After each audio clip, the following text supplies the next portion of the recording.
Eto na talaga ata ang binalot na talaga namang babalik-balikan ko dito sa Binyan. Sila lang naman kasi ang OG o legendary pagdating sa binalots dito sa Binyan. Pambihirang lasa at sarap na talaga namang babalik-balikan at kakahumalingan mo. At mas lalo ka pang mapapa-sharap dahil sa kanilang suman sa lihiya.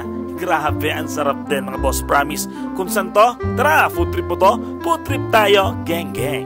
Yon, share out mga boss habang binabaybay ko nga ang kahabaan ng Halang Road, Barangay San Francisco, Binyan, Laguna. Napansin ko na naman itong kainan na to na talaga naman laging binadayo at laging pinupuntahan ng mga customer. At dahil marites ako, aalamin natin kung ano nga bang meron dito at bakit laging blockbuster itong binalot sa dahon ni Nanay Rosa. Kaya tara, samahan niyo ako, geng geng!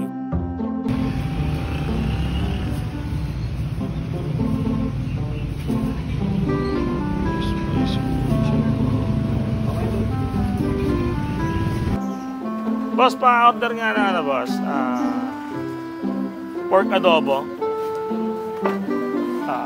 Ito nga pala ang kanila menu. Check nyo na lang kung anong mga trip nyo dyan. Best seller din sa nila yung tuna belly tsaka yung pusit. Try nyo. Mga bandang alas 10 pa lang to pero full pack na naman talaga ang kanila mga customer dito. Talaga namang blockbuster at dinadayo itong binalot sa dahon ni Nanay Rosa. Grabe. Ang kwento nga sa akin ng katiwala rito pag pumunta daw ako ng mga bandang alas 11 o bandang alas 12 mawala ka ng mauupuan sa dami ng kanilang parokyano. Ganun sila katindi. Ito nga pala ang mga binalot sa dahon ng adobong manok, silang adobong baboy, yan yung in-order ko. At yung kanilang spicy pork chop. At yung kanilang beef tapa na binalot. Ewan ko ba't di ko nakuha rin yun, pero marami ding nabili ng kanilang beef tapa rito. Isa din sa mga binabalik-balikan dito ng mga customer ang kanilang suman sa lihiya. Sauce Mariosep na pagkasarap-sarap naman, oh. Tsura pa lang, oh. The best na.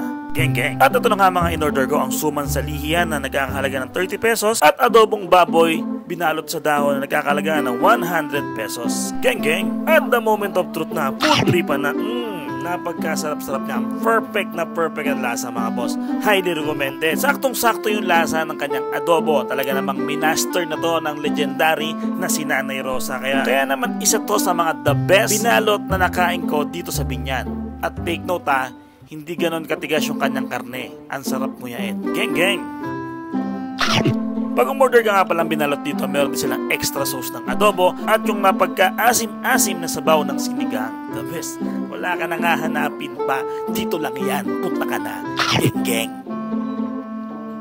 At yung sunod na food trip ko, yung suman lihiya with coconut caramel sauce. O, diba, bongga?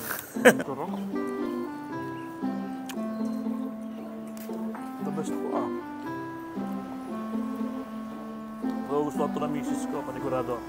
Kaan ang mga anak ko. Tamis, sarap. Sarap. Sakto pang himagas, oh. Kahit na kanin din siya. Lagyan. Pwede din pang himagas pa rin. Bagay na bagay yung sauce. Binalot, the best. Itong suman lihiya, super the best. Support local and small food businesses and thank you for watching.